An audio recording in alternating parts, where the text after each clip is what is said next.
¿Qué tal? Muy buenas tardes, ¿cómo les va? Una nueva edición de Salud 10 Televisión. Marcela, ¿cómo ¿Qué estás? tal? ¿Cómo estamos? ¿Cómo te trata el otoño? Realmente tenemos Sí. calor, días de sol, Humedad, sol. es como que el otoño ni quiere aparecer en Nada, esta y el ciudad. agua llegó un poco tarde también a todo esto, ¿no? Pero bueno, Bueno, hoy vamos a hablar de una experiencia de un médico de Azul que tuvo un año trabajando, haciendo un máster sobre gestión en salud en Italia, en Pisa específicamente, que es el doctor Tato Címaro, y él nos va a comentar un poco cuál fue su experiencia y realmente qué es la vivencia de estar viviendo en un país de primer mundo, como es Italia realmente, y él además que sus raíces italianas con mayor énfasis todavía. sí, muy interesante Sí. la experiencia de Tato. Esta vez llamamos al señor Hugo Herrera, director de tránsito, tiene una función muy amplia. Nuestra preocupación realmente por el tránsito en Azul, los accidentes, los incidentes, que según nos explica la nota, la mayoría son incidentes, explica la diferencia entre una cosa y la otra, y realmente la situación caótica que tenemos Ahora, yo creo que todo pasa como por un problema ciudadanos de también. educación. Es lo que están en las cuatro Claro, patas, tratando de incentivar, o sea, enseñar, después llegar a la sanción. Pero bueno, porque yo no puedo necesitamos entender leyes cómo también. ciudades vecinas realmente están totalmente ordenadas en tránsito y mucho más educados en cruzar una calle, cruzar una rotonda y ni hablar de te va la moto. No sé por qué acá en Azul no se puede realizar todavía o no nos podemos ponernos de acuerdo en tener realmente un tránsito ordenado y que sea para el bienestar de todo el mundo, ¿no? Parte de la pregunta que yo le hago al señor Herrera es si no copiamos, ¿por qué no copiamos de aquellos ejemplos buenos? Y bueno, la estadística determina que con la mantención de una conducta o digamos, la ejecución de un proyecto, de un programa de tránsito y educación, necesita mínimo 7 años.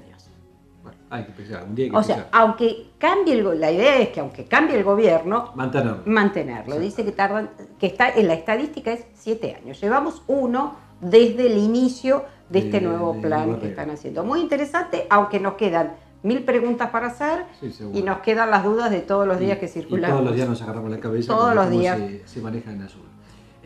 Cambiando un poco el foco de este tipo de notas, hablamos con el doctor Roberto Bollini, que es un cirujano infantil, sobre lo que es la técnica de laparoscopía o qué enfermedades o qué patologías se pueden llevar a cabo cirugías laparoscópicas infantiles. Así que muy interesante, el doctor Bollini, que es de la ciudad de La Barriga, y nos explica un poco todo esto. Bien, empezamos con el programa.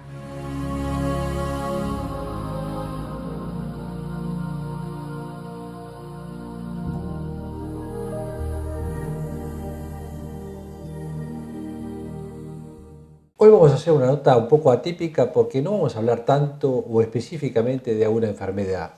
Hemos invitado a un amigo que es el doctor Tato Címaro, que muchísimos de ustedes lo conocen, que es un pediatra de nuestra ciudad, pero que él estuvo haciendo una especialización en Italia, permaneció durante un año y quiero que nos cuente un poco la experiencia porque esto es muy valedero, tener una experiencia de uno trabajando en el exterior, ya sea lo que haga desde el punto de vista de salud, es muy importante porque son valores que nos van a referenciar el día de mañana en nuestro medio y que lo pueda llegar a poner en práctica en nuestro medio.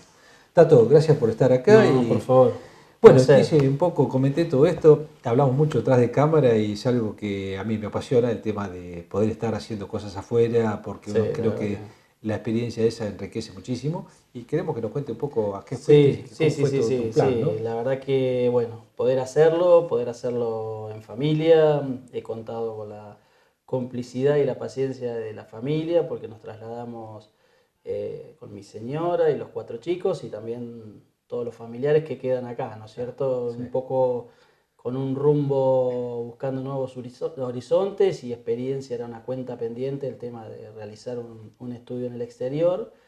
Y bueno, debido a la cantidad de años de pediatra y a la experiencia de gestión en la red, el tema que fui a abordar es todo el tema de gestión en salud, ¿no es cierto?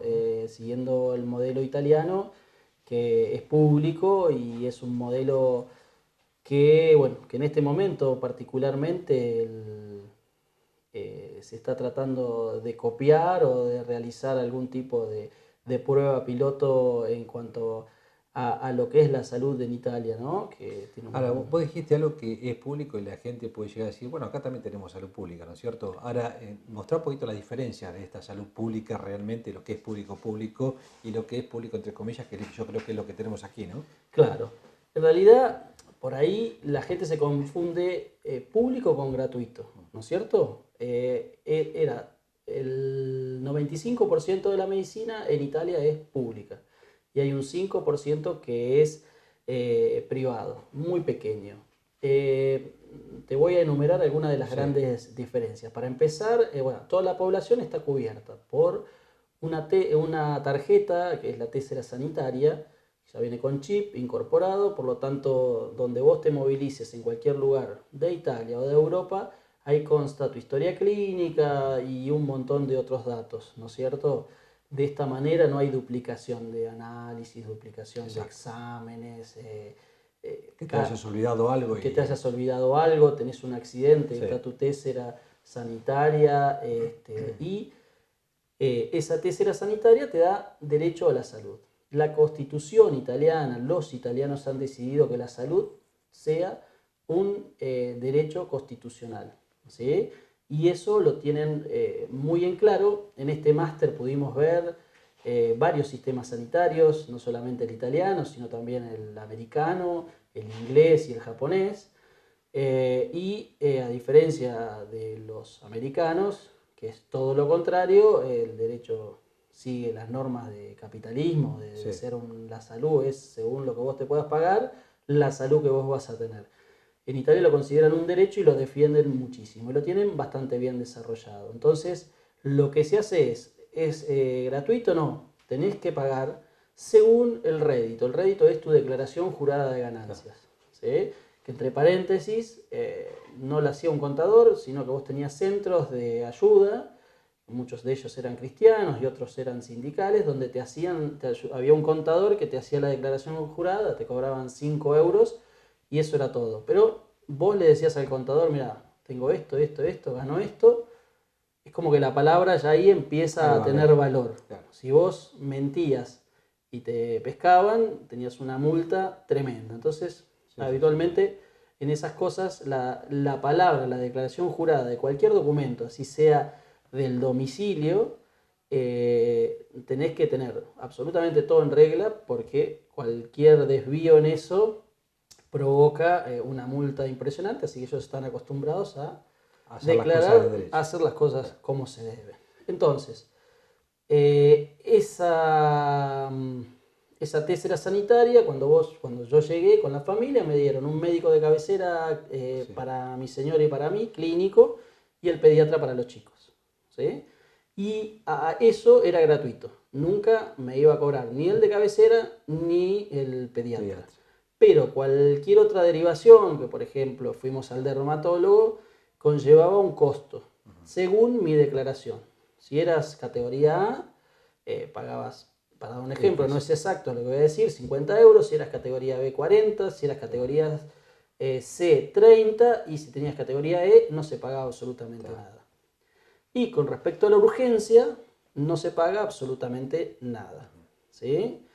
Bueno, ese era el primer tema. Vos tenías, en este caso, tenías tu ciudadanía italiana, por Sí, lo cual te permitió eso. Tenía la residencia, inmediatamente hicimos la residencia, inmediatamente no solamente tuvimos el beneficio de la salud, sino que era algo que nos impresionó mucho. Primero, bueno, fue anotarnos en los colegios. Yo me anoté desde acá de Argentina, online, con la Municipalidad de Pisa. Ya me dieron un código de ciudadano y a partir de ahí toda la tramitación de los colegios lo hice a internet. A través de acá. ¿Sí?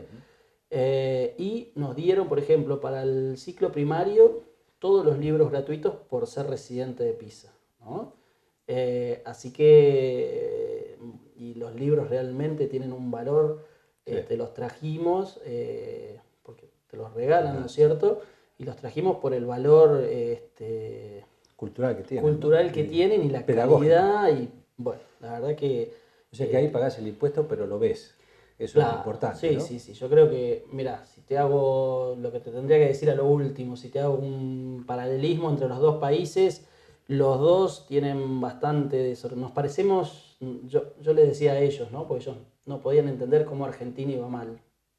Sí. No lo pueden entender, ¿no es cierto? Pensá Es inentendible realmente. Pensá que cuando yo le contaba los campos, cómo eran acá y eso, ellos, un campo para ellos son 8 o 10 hectáreas, ¿no es cierto? Y vos ves, hoy hablábamos justamente con mi suegra, que una cosechadora de las que veías allá en Italia, para cosechar 3 hectáreas, acá no la movés del sí, cruce de la 3 y 226 por 3 hectáreas ni loco, ¿no es cierto? Porque es antieconómico. Cierto. Bueno, entonces, lo que tenés allá es que todo funciona, ¿sí? Te funciona el tren con sus horarios. Vos, por ejemplo, como si fuera para ir de Azul a Tandil, tendrías una autopista de 4 vías, una autopista de 2 vías y el camino o la ruta 3 que tenés ahora habitualmente. Para llegar a cualquiera de los lugares tenés entre 2 o 3 posibilidades mínimo, Sí.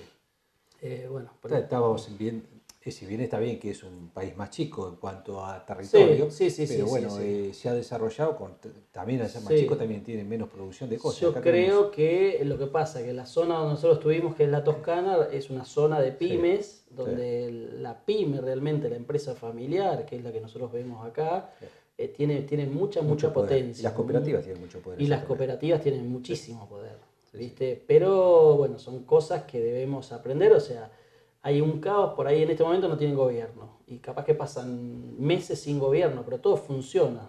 Vos vas y tenés el tren, tenés los medios de transporte, las ciudades están conectadas. Entonces, la educación, Bueno, y la salud, ¿no? La educación, seguridad. bueno, sí. Estamos, es otra cosa. realmente hemos perdido. La experiencia ha sido realmente muy buena. Es sumamente el vivir, positiva, el vivir y el poder compartir. Te comentaba fuera de cámara que el director del máster es uno de los pioneros de lo que fue el cambio en la medicina de Italia.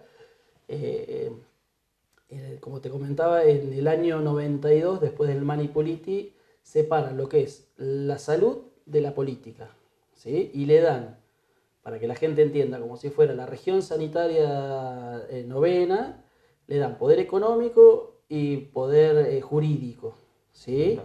Y es la región la que debe velar por la salud de los ciudadanos, ¿sí? Que me parece que sería lo correcto, ¿no? Sí, exactamente. Y bueno, eso la verdad que empezaron en el 92, ya tienen un montón de años y realmente yo creo que en el 92 estaríamos mejor nosotros que ellos y ahora la verdad que y yo tengo una pregunta, por ejemplo, el PAMI nuestro, ¿ellos tienen allá un sistema similar o es todo el mismo sistema? No, es todo el mismo sistema. En cuanto a lo que es la tercera edad, es el problema y el tema de debate mayor de la Comunidad Europea, porque, claro, la longevidad de los países, por ejemplo, Italia era de 85,2, España 85,3, Alemania... Lo que yo veo las veces que he podido estar es la ventaja de poder hacer cosas recreativas que tiene la persona de tercera edad, es muy llamativo. Sí, porque, por ejemplo,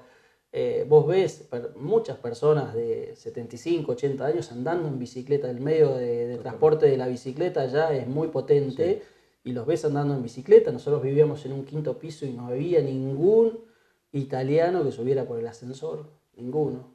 Suben con 80, 85 años, te suben las escaleras y más también. Qué bueno eso, ¿eh? Bueno, sí. Hay mucho para copiar. Y eso que tuvimos una inmigración tan importante de allá, ¿no? Pero bueno, nos transformamos acá.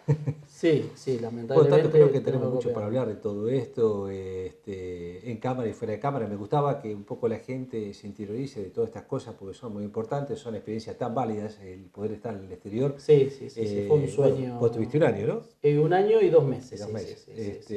Y son experiencias que realmente, yo siempre digo a los chicos jóvenes, fundamentalmente que lo hagan en épocas también de juventud, antes que se larguen a una carrera, una vez que termina la carrera. Pero en cualquier momento, porque el tema de vida, de vivir en otro país, cualquiera sea el país, el enfoque conlleva una apertura mental muy importante, que es como una carrera universitaria. Quizás, ¿no es cierto? Sí, totalmente. Así que la verdad que ha sido súper interesante para Bueno, nosotros, ¿no es cierto? Una me experiencia parece muy bien. increíble. Bueno, ahora vas a tener que volcar algo de eso acá a la Estamos, sí, comunidad o a sí, la sí, sí, región, porque ¿no? en realidad estamos trabajando, he dejado la pediatría, a Sí, mi regreso, así que quiero agradecer a toda la comprensión de todos los pacientes frente a esta nueva posibilidad que quiero dedicarme de lleno a esto que es la gestión la en gestión. salud, ¿no es cierto? Está bien. Así que bueno, Bueno, bárbaro. Tato. vamos a ver qué podemos Bueno, aportar. tutto bene. Tutto bene, tutto posto. Tutto a posto. Bene, muchas gracias, Tato. No, por El favor. doctor Tato Símano.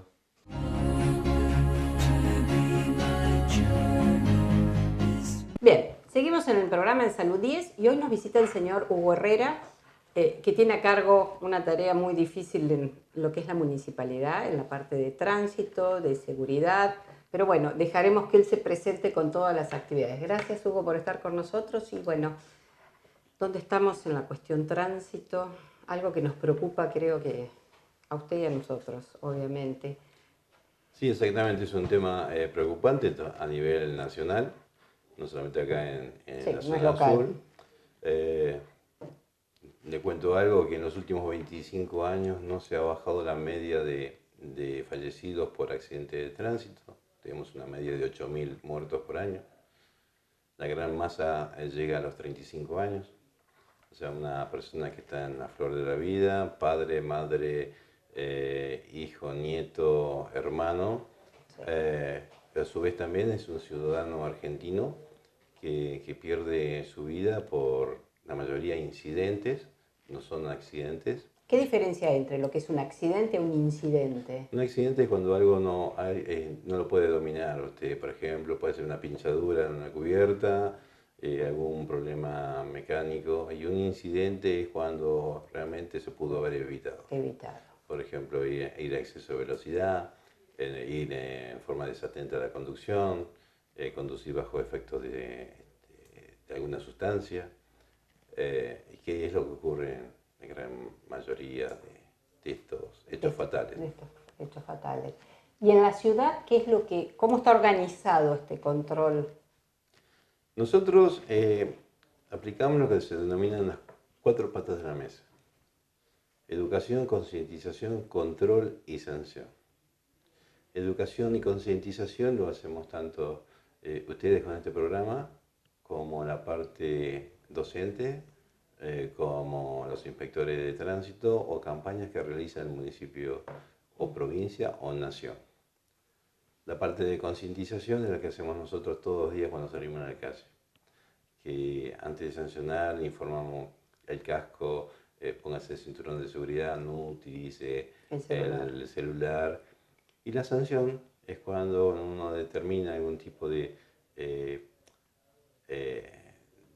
posibilidad que incurra dentro de la ley 24.449, o sea, la parte sancionatoria, y es el inspector donde hace el acto administrativo detectando una falta. Por ejemplo, estacionado en rampa de discapacitado, estacionado en zona de parada de colectivo, ir en contramano, conducción temeraria, o falta de documentos, hay infinidad de sanciones. Estaríamos ricos en la municipalidad de Azul si se cobraría la cantidad de sanciones que debería haber, ¿no? Eso le corresponde a la parte Sí, es legal, del juzgado de faltas, claro. que realmente también hace un trabajo titánico junto con nosotros, porque nosotros determinamos la falta, hacemos el acto administrativo, si corresponde secuestrar, secuestramos, y todas esas actuaciones las enviamos al juez de falta. El juez de falta inicia la causa, usted como ciudadano tiene el beneficio de realizar El descargo, un ¿no? descargo, la ley así lo establece, y después el juez dictamina. Puede dictaminar un sobreseimiento porque está mal realizada el acta o no encuentra un motivo, o le pone la multa. La mayoría de las multas son de 8.000 pesos, si lo paga en forma Voluntaria, digamos. voluntaria, se la bajan al 50%, todo esto está dentro de la ley. No es que acá se haga en forma parcial. Sí. Todo esto está en lo que marca la ley. ¿Qué es lo que pasa cuando hay gente que no, por su poder económico, no lo puede abonar de un solo pago? Bueno, hay pagos parciales que puede ir realizando. ¿Y si no tiene para pagarlo? Y si no tiene para pagarlo, se manda a otras instancias más que va a la parte de ejecución y después, bueno, quedará con eso y seguramente cuando usted va a renovar la licencia de conducir no se le va a otorgar porque va a salir que usted está debiendo eso. Lo que estamos tratando de ver otros tipos de alternativas, como puede ser el trabajo comunitario. Excelente idea. Por ejemplo, ir a pintar una escuela, barrer la Plaza San Martín los domingos a la mañana. Sí, y hay eso, tanta tarea. y eso es lo que estamos hablando con algunos concejales como para que se puedan realizar. Previamente a eso, bueno, tiene que haber una ordenanza y tenemos que brindarle la parte de seguridad al vecino que va a hacer ese trabajo. Por ejemplo, no vamos a darle un trabajo de pintura en la altura. Obviamente. Pero sí, por ejemplo, barrer la Plaza San Martín con un chaleco identificatorio y con Cumplir un horario de algo. Claro, y con un seguro que corresponde. Uno lo ve y creo que la intención de Salud 10, cuando lo hablábamos con el doctor Perli, era algo que lo hemos insistido durante muchísimos programas, que es nuestra preocupación con las motos. ¿Sí? Creo que el 90% de la ciudad está atemorizado por la invasión de motos y el mal manejo. Y muchos chicos uno ve, o cuando a veces ustedes mismos muestran la cantidad, el depósito de motos depositadas, que se las han sacado, es como que uno ve que no tiene interés. El que maneja la moto va sin casco, haciendo wheelie, como si la vida... Pero no podemos ir contra esa cultura, porque el que no tiene ganas de cuidarse no se va a cuidar. Sí, es algo que lo vivimos nosotros en forma diaria. Yo tengo un par de inspectores que no están trabajando porque bueno, sufrieron accidentes Provocados por que se motociclistas. provocados por motociclistas y bueno, y están en su domicilio con la RT. En el encuentro de motos, un motociclista llevó por delante a una oficial de la policía local, donde la oficial cayó, pegó la cabeza contra la cinta asfáltica y tuvo pérdida de conocimiento. Una madre de 2 hijos. Y así podemos seguir hablando un montón de Pero es que hechos lo vemos ocurren. cuando están parando o haciendo, que uno ve hoy en la ciudad muchos más operativos, Sí. pero ve cómo dan la vuelta de luz, se van para otro lado o avisan y uno dice... También está la otra, una de las cuestiones que estamos haciendo nosotros es, y hacía años que no se hacía esto, con la cantidad de efectivos que tenemos, nosotros trabajamos generalmente con la policía local y con efectivos de la Policía de la Provincia de Buenos Aires. Pero nosotros, por ejemplo, en Control Urbano estamos haciendo un mínimo de 4 operativos por día y estamos trabajando de lunes a lunes. Iniciamos a las 7 de la mañana hasta las 20 horas y después tenemos una guardia de 20 a 22 horas. Y los días domingos salimos distintos horarios, no tenemos guardia, pero sí salimos 3 o 4 horas con 2 equipos que tenemos, que lo vamos turnando para que tengan un día franco. Claro. Y estamos en distintos lugares, eso la gente lo ve. A su vez también la policía local tiene sus propios operativos independientes y la policía de la provincia de Buenos Aires también. Si sumamos a esto los que hacen en forma esporádica la Policía Federal y Gendarmería dentro de la ciudad, nos vamos a encontrar que tenemos prácticamente 10 operativos por día en todo lo que es el ejido urbanizado. ¿Sirven? Sí, sirven. Estamos llenando el otro depósito. Claro, Ahora, cambiamos la mentalidad de estas tribus que están haciendo este tipo de rebeldía, Sí. como quieran llamarla, ¿no? Es ir contra el sistema, Sí, es poner imposible creer poner que en no. peligro a la abuela que va con su nieto a tomar un helado. Porque cuando Su ven, vida. está bien, pero pongamos que no Sí, interesa. lo que yo digo, no quiero usar casco, no lo usé, Su pero... vida no le interesa. Pero, ¿y la del vecino? La de Sí, la los que ruidos, compartimos. ya solamente los ruidos Pero molestos. acá va mucho más allá del ruido molesto. Vamos al derecho que tenemos nosotros De circular. a la vida, a un derecho básico que tenemos. Nosotros tenemos dos tesoros grandes como seres humanos, que es una nuestra libertad y la otra es nuestra vida. Es las dos únicas cosas que tenemos que realmente, si nos ponemos a pensar, son nuestros tesoros. Nuestra libertad, que la podemos perder en cualquier momento por un hecho, y después que inclusive para poder ir al baño tengo que pedir a una persona para que me deje ir al baño. Y la otra es la vida. Be strong.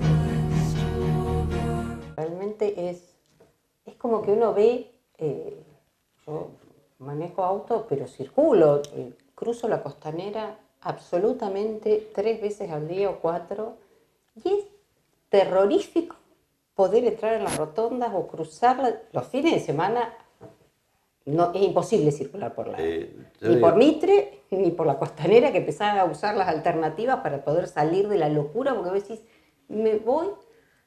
voy a llevar por delante a alguien, porque no sabes de dónde salen, es una invasión. Exactamente. ¿Y por qué andan en gran cantidad? Porque Es más fácil. no superan el número y no Exacto. podemos, realmente si somos 4 o 5, mejor hacerte un costado porque puede ocasionar otro tipo de accidente. Claro, ese es el problema, la escapada, ¿no? Se escapan, se van por las veredas, no le importa que usted venga caminando por la vereda, ¿Cómo hágase un tienen? costado. ¿No hay control en las casas que venden moto? Pero no es un tema de la Sí, no es de ustedes, yo digo, pero algo. No es un tema de las casas que venden motos, porque pongamos Da un el ejemplo, crédito. pongamos un ejemplo de una armería. Usted va y compra una escopeta porque quiere hacer tiro deportivo y usa el arma esa para asesinar a su familia. ¿Qué Sí, culpa tiene la armería, persona de la tiene armería? razón, sí. En este caso lo mismo. Yo soy comerciante, ¿sí? Soy comerciante, vendo motos. Entonces vos me querés comprar una moto, yo te vendo la moto. ¿Hay una serie de requisitos? Sí, que lo tengo que cumplimentar. Yo cumplimento eso, está. Póngale que usted está inhibido, que usted no pueda sacar una moto. Sí, porque ya porque le retuvieron una. no, porque tiene prohibición de circular. conducir. Entonces, viene su abuela, le saca una moto con un crédito que se la dan a la abuela porque es jubilada y le da la moto al nieto.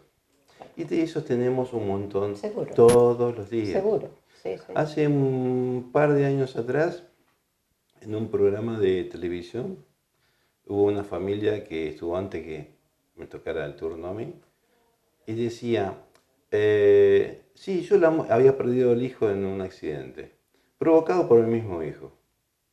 Yo agarré y le di la moto, porque el pastor de la iglesia me dijo, si es la voluntad de Dios, va a ser la voluntad de Dios que muera.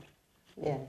No, ahí hay derechos y hay obligaciones. un alto. Exacto. Vos como padre sos el responsable y tenés la patria potestad de tu hijo. Y sos el responsable de lo que hagas. Hay derechos y obligaciones. Exactamente. Entonces, empecemos a cambiar desde ahí, desde el vamos. El Estado tiene que tener en forma permanente presencia en la vía pública, ya sea con inspectores, con policía local, con policía provincia de Buenos Aires, que es lo que se hace. Claro. Pero también la otra, cuando yo tomo un vehículo, ya sea un auto, una camioneta, una moto, que puede ser de alta o de baja cilindrada, entonces yo ahí soy el responsable. La licencia de conducir no me autoriza a mí a hacer lo que yo quiera. Claro. Y la licencia de conducir no es una obligación que el Estado tiene para darte. Es un elemento que le da a usted para diciendo que está en condiciones de manejar un determinado tipo de vehículo. Entonces, cuando vienen a hacer los trámites en control urbano, que también depende de mí la licencia de conducir, cada vez va siendo más duro. Claro. Y si hay un tipo de duda que no está en condiciones médicas de conducir, no se lo entregamos.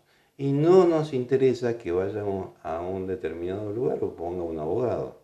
Porque a mí la ley 24.449 como director me faculta el poder de entregarla o no. Después tendré que rendir las explicaciones del caso. ¿Se han buscado, a nivel de provincia, hay ciudades que han logrado disminuir o han controlado el tránsito? Uno puede, se ha intentado buscar ejemplos. Esto, por ejemplo, lo traslado a algo que es más sencillo, ciudades limpias que hay, qué sé yo, Torkins, La Prida, ciudades que han logrado disminuir los residuos, que han logrado una educación. En cuestión de tránsito, ¿alguna forma de que se pueda copiar, que copiemos lo bueno de algunas? Sí, acá es simple, no solamente tenemos que atacar de una forma el problema, hay varias formas de atacarlo. Una, como dije, y fundamental es la educación y la concientización. Sí. Bueno, que eso lleva, según Lederach, que es un sociólogo norteamericano, dice que para comenzar a cambiar la mentalidad de una población, necesitamos 7 años de políticas públicas constantes hacia un determinado punto. Bien. Hablemos de seguridad vial.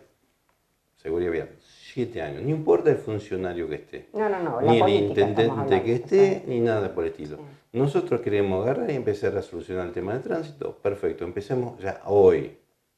Nosotros empezamos a partir del año pasado, ya con Nos quedan 6 años, dice usted. determinado tipo de política constante, que es la de no correr y la de caminar paso a paso, todos los días, Logrando sí. presencia, todos los días avanzando. Y parece mentira, pero vamos avanzando y estamos bien en ese sentido. Bien en el sentido que vamos viendo de a poquito algunos resultados mínimos. Seguro. Pero lo estamos haciendo. La otra es concientizar. ¿Qué es? Nosotros estamos yendo con control urbano todos los días a una determinada escuela durante una semana, a la entrada y a la salida. ¿Para qué? Concientizamos a los padres que vienen con los Y chicos. quieren estacionar en la puerta, con el casco, señora del casco. Después vamos a empezar a 3, 4 chicos en una moto. Exactamente, concientizando. Y en muchas escuelas nos está dando resultados y en otras no. Y no estoy hablando de escuelas del Estado, estoy hablando de escuelas privadas. Exacto. Bueno, como también hay escuelas privadas que realmente es un lujo ir y ver cómo el estacionamiento, cómo están. Eso por un lado. La otra es toda la estructura vial. La estructura vial de Azul, por ejemplo, quedó obsoleta por la gran cantidad de vehículos que hay. Claro. Llámate autos, Sí, motos, sí. y camionetas de gran porte que andan por la zona céntrica. Entonces, se está estudiando y estamos trabajando en forma conjunta con obras públicas para comenzar a revertir toda esta situación y ver otro tipo de obras para hacer para disminuir la velocidad en forma visual. Eso sería un poquito más técnico, que yo no estoy capacitado para hablar en este tipo de cuestiones, que más de obras públicas, que ya en algún momento lo hablaremos con el nuevo secretario. Después toda la parte de publicidad y trabajar muchos en las escuelas. Pero lo que hemos notado es que nosotros vamos y comenzamos a trabajar en las escuelas y son los propios docentes los que cometen las infracciones. Las infracciones. Entonces, primero tenemos que revertir en el tema de los docentes para después ese mismo docente sea ejemplo de los chicos. Sí. Los chicos son buenos, transmiten muy bien. Que pasa es que uno ve una mamá que va a buscar 3 chicos y es sola, no va a hacer 2 viajes hasta la casa, que sería lo que correspondería. Y le digo otra cosa más. ¿Por qué le digo que a partir del año pasado, según comenzó a cambiar todo esto? Porque el Estado municipal, mediante la incorporación de las nuevas líneas de colectivo, ya dio un paso gigante con el transporte público de pasajeros. Claro. El transporte público de pasajeros en cualquier ciudad que quiera crecer es fundamental. Exacto. Transportes limpios, transportes que cumplan el horario. Transporte que sea amable con el pasajero. Y eso es lo que se está logrando acá. Nosotros tenemos el órgano de control de transporte, es control urbano. Nosotros tenemos que controlar la asiduidad, la limpieza, que los vehículos estén en condiciones, que los choferes no hablen por teléfono. Y lo estamos haciendo también. Y eso es una de las cuestiones, uno de los trabajos que la gente no sabe, que control urbano hace esto. Así es. Entonces nosotros tenemos muchas cuestiones para trabajar. La otra es la parte de taxi, la parte de remises. Todo eso se nos está acabando el tiempo y tendríamos las combi de las escuelas, que ningún chico va con cinturones de seguridad y adelante en el primer asiento van 3 chicos o 4. Lo veo todos los días porque estoy enfrente de una escuela. O sea, los horrores de las combi a veces que no respetan. Y uno como padre debería exigir. Pero el padre no lo exige. ¿Sabe por qué, doctora? Muy simple y sencillo. Si yo tengo que llevar, mi vehículo tiene capacidad para 12 chicos, yo tengo que cobrarle 1.000 pesos por cada chico. Entonces lleva 24. Llevo 24 y te cobro 500. Mirá, el municipio me está pidiendo que lleve 12, te tengo que aumentar. Y después usted como padre va a control urbano o va a verlo al intendente y se va a quejar por eso. Entonces, primero tengo Sí, que es ver dificilísimo. qué es lo es que una- queremos, es una- qué es lo que queremos. un puesto difícil. Y le digo más, los chicos es nuestro futuro. Y yo siempre voy a apuntar a eso. Y en esto lo hemos hablado mucho con el señor intendente. Y Sí, realmente porque esto no es de ahora. Yo creo que Y, llevamos años. y tenemos con todo el el apoyo programa. de hacer las acciones que correspondan para salvar vidas. Nosotros Yo estamos creo que esto preparando para eso. del trabajo comunitario sería excelente. 8 horas, aunque sea parado en una esquina, pero que esté pagando la multa, porque la plata no les cambia la cabeza. Ah, no, obviamente que no. Trabajar o estudiar, creo que sí, se nos acaba el tiempo. Le agradezco mucho, Herrera, seguramente nos encontraremos nuevamente para charlar porque es mucha la información y mucho el interés que tenemos, pero bueno, jugamos de este programa siempre para que los chicos tomen conciencia. Los que andan en moto, la mayoría son adolescentes.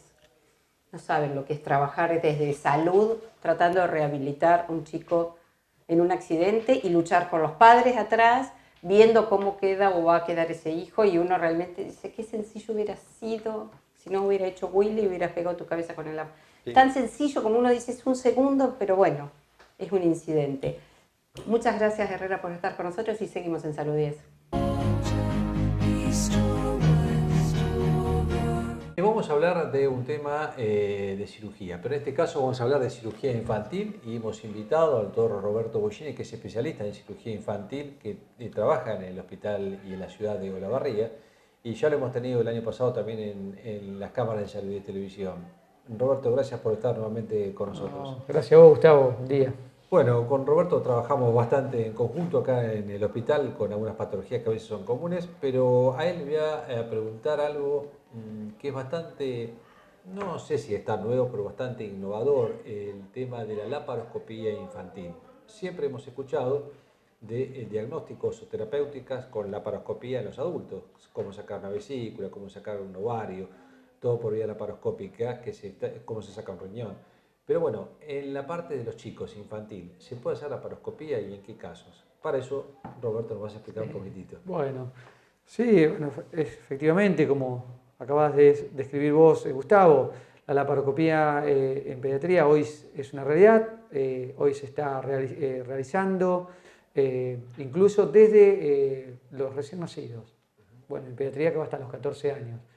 Y esto es algo bastante innovador, digamos, empezó en adultos esta técnica de laparoscopía y en chicos empezó a tener auge en los últimos 10 años.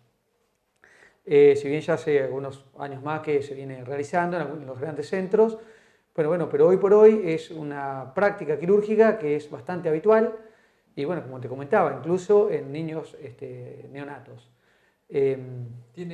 ¿Cuáles son las patologías más frecuentes por las cuales Bien. uno puede llegar a hacer una laparoscopía en un chico, no? Bueno, ahí hay que dividir, digamos, en dos partes, lo que es las cirugías de urgencia y lo que es cirugías programadas. En lo que es cirugía de urgencia, hoy por hoy se realiza laparo fundamentalmente en lo que son los abdómenes agudos y en los chicos es una patología muy común que es la apendicitis. Hoy prácticamente se hacen la mayoría de las apendicitis, incluso las peritonitis, que es la complicación, se hacen por vía laparoscópica. También se hacen muchas veces en las neumonías con derrame, o sea, en aquella infección de pulmón donde la neumonía junta líquido purulento en la cavidad pleural, y también se está haciendo esta cirugía que en este caso se llama toracoscopía. También en los traumatismos abdominales, antes se hacían las denominadas laparotomías, que eran incisiones amplias para poder evaluar bien toda la cavidad abdominal, y hoy se puede hacer por láparo. Bueno, en el caso de las niñas, a veces las patologías ginecológicas, la torsión de ovario o alguna, o por ejemplo se está viendo incluso en adolescentes por embarazo ectópico, se pueden hacer también por vía laparoscópica. Bueno, eso como más frecuente. ¿Cuál es la ventaja de hacer Sí. algo de forma laparoscópica? Digamos, a hacerlo a cielo abierto, ¿no? Está bien. Una, por supuesto, Sí. la incisión, ¿no? La incisión, bueno, es lo que vos acabas de decir, ¿no? El tema estético. Sí. Una cosa es la cirugía convencional, que es con el corte, con la incisión, donde esto, bueno, obviamente deja una mayor marca, una mayor cicatriz, y en cambio la laparoscopía, como se trabaja con incisiones muy pequeñas, de 1 centímetro a 1,5 centímetros, o medio centímetro, deja prácticamente nada de cicatriz. Y la otra gran ventaja es que, bueno, la recuperación posquirúrgica es mucho más más breve, claro, más rápida, con una mejor respuesta en el postoperatorio, menor dolor. Y bueno, esa es la ventaja. Y la otra ventaja que es en el intraoperatorio, que uno además puede ver con bastante detalle todas las cavidades, tanto torácica como abdominal, e incluso con ampliadas las imágenes. Y bueno, eso da a veces un poco más de seguridad para sobre todo diagnósticos y bueno, y para hacer los procedimientos. Contale a la gente en general cómo es el procedimiento. ¿Llevas el chico a quirófano, se hace anestesia general? ¿Cómo es el procedimiento de la laparoscopía habitual, digamos, por una apéndice, por ejemplo? Exactamente, bueno, siempre esto se debe hacer con cirugía, con anestesia total, anestesia general. Y bueno, y la cirugía, una de las ventajas que hablábamos recién, ¿no? Lo que se hace son pequeñas incisiones, en donde a través de esa pequeña incisión se coloca un tubito que se llama un trocar, y a través de ese trocar, que sería como un canal de trabajo, se pasa, por ejemplo, en uno va una óptica, que es un tubito largo que tiene una cámara en su extremo, y esa cámara, bueno, se conecta a un monitor, que es un televisor grande de alta definición, y a través de eso nosotros podemos ver el interior de la cavidad, tanto torácica como abdominal. Y después se utilizan otros canales de trabajo, que son 1, 2 o 3 más pequeños orificios, donde también se colocan estos trócares, y a través de ellos el instrumental, que son pinzas, tijeras, electrocoaguladores, bueno, lo que sea necesario como instrumental para poder resolver todo mirando a la cámara directamente. Exactamente, y todo se hace el procedimiento operando, mirando a un monitor. Como decía hoy, ¿no? El monitor donde uno ve con alta definición, ampliada la imagen, y bueno, eso da versatilidad, da facilidad y da seguridad para el procedimiento. Yo sé lo que te voy a preguntar, pero quiero que lo comentes vos. ¿Este método se realiza acá en la región? Esto se realiza acá en la región, bueno, acá en el hospital contamos con un equipo de laparoscopía, tenemos 2 torres de alta definición y bueno, todo el instrumental necesario para poder realizar este tipo de procedimientos. Está bien. Como te he dicho al principio también, hay cirugías programadas, que bueno, como hemos dicho, las urgencias y las programadas que también se realizan acá en el hospital. ¿Cuáles serían las programadas por una apéndice de urgencia? ¿No? Claro, las programadas, bueno, en chicos lo que estamos realizando es, por ejemplo, las cirugías de la vesícula, que eso era patrimonio prácticamente del adulto, y hoy en día estamos viendo con bastante frecuencia en niños. Y bueno, es una de las cirugías que más realizamos en forma programada. También laparoscopías diagnósticas, biopsias. Bueno, ahora vamos a empezar a hacer probablemente las hernias. En neurología también lo usamos para... Bueno, neurología para los testículos no palpables, los testículos intraabdominal, las nefrectomías. Así que... La nefrectomía es cuando un riñón no funciona, que hay que sacarlo, ¿no? Sí. Exactamente. ¿Cómo ha avanzado la laparoscopía en tus últimos 20 años, ¿no es cierto? Casi ya no se consideran más las cirugías abiertas. En realidad, sí, por supuesto, tiene sus indicaciones, ¿no? Pero la laparoscopía, ¿cómo ha avanzado? Por lo que vos me decís, una por las incisiones más pequeñas, el menor tiempo postoperatorio y además también el menor costo, porque en realidad un chiquito o cualquier persona que esté internada 1 o 2 días no es lo mismo que esté internada 7 días. Totalmente. Desde el punto de vista hasta económico también es mucho más favorable, ¿no? Es una de las ventajas también que tiene, ¿no? El costo-beneficio realmente es importante. Siempre pregunto a la gente, ¿le van a hacer una laparoscopía? ¿Puedo tener complicaciones? Sí, obviamente, toda cirugía tiene complicaciones, tanto en la convencional como en la laparoscópica. Puede haber complicaciones y bueno... Depende también de la patología, ¿no? Algunos dicen, bueno, la laparoscopía tiene el inconveniente que por ahí hay que convertir la cirugía. Y no, justamente es la contracara, es decir, si hay que convertir la cirugía, bueno, no es una complicación de la laparoscopía, es parte de la cirugía y una ventaja en realidad. Sí. Bueno, Roberto, te agradezco mucho. Hemos hablado un poco del tema de la laparoscopía, la otra vez estuvimos hablando de apendicitis y todas esas cosas, y bueno, seguramente más adelante te voy a hacer una nota sobre todo esto, lo que es toracoscopía, que está avanzando mucho y que es la invasión, digamos, de la cavidad torácica también a través de un tubito y una cámara para resolver patologías que están dentro del tórax. Vos sabés que la endoscopía también se usa incluso hoy en día para la cirugía craneal. O sea, a través de un pequeño orificio se mete en un aparatito y se opera el cerebro a través de un pequeño... O sea, lo que ha avanzado, todo lo que es... Lo mínimamente invasivo es fundamental. Bueno, todo en beneficio de los pacientes, ¿no? Totalmente. Roberto, te agradezco mucho. No, al contrario, Gustavo, gracias a vos. Bueno, Nos vemos la próxima. Continuamos en Salud 10. Llegamos al final de Salud 10 de todo hoy. Hoy Salud, hablamos de educación, hablamos tránsito. de cirugía. La función realmente que lo que ha hecho este máster el doctor Címaro, súper interesante. Sí. Y aparte del máster, lo que es la experiencia de vida de vivir en otro país. En otro país. Yo creo que es muy viable y le decía tanto que creo que casi todos los que puedan tener sus hijos una experiencia de vida, de transitar unos meses al menos en otro país, porque les abre la mente en conocimientos y en formas de vivir y sobre todo de educación, de cómo se puede vivir en otro país, que se pagan los impuestos exactamente como acá o menos que acá todavía, pero tienen todo. Casi Algo inentendible. Contaba el 95% de la salud es pública. Totalmente.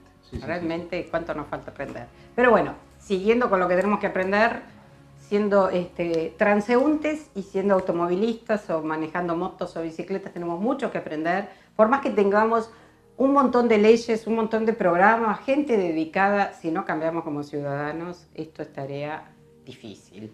Pero bueno, se están haciendo cosas que deben ser mantenidas en el tiempo para que aprendamos, nos enseñen todos los días y podamos transmitir. Mejor, La convivencia urbana, que es algo tan importante, que no haya todavía un código de convivencia urbana que se pueda llegar a implementar para poder realizar una actividad normal, el salir a la calle tranquilo. Hoy uno sale a la calle totalmente intranquilo, y no porque le roben solamente, sino porque existen tantos problemas en el tránsito que, bueno, nadie está libre de poder tener un problema de un accidente. La tarea comunitaria creo que es importantísima, Sí, porque seguro. creo que lo económico a mucha gente no le... Pega, no eso le pega. Exacto. Quizás trabajar 8 horas viene bien. El doctor Roberto Bollini, que es un cirujano infantil, nos explicó un poco en dónde hacer y de qué forma se hacen las laparoscopías infantiles. Así que también muy lindo. Llegamos al final de este programa. En 7 días nos volvemos a encontrar. Comuníquense con nosotros si quieren temas que les interesen. Y también lo pueden ver este programa por YouTube una vez que haya terminado. Muchas gracias por acompañarnos y nos vemos el próximo lunes. En 7 días nos vemos.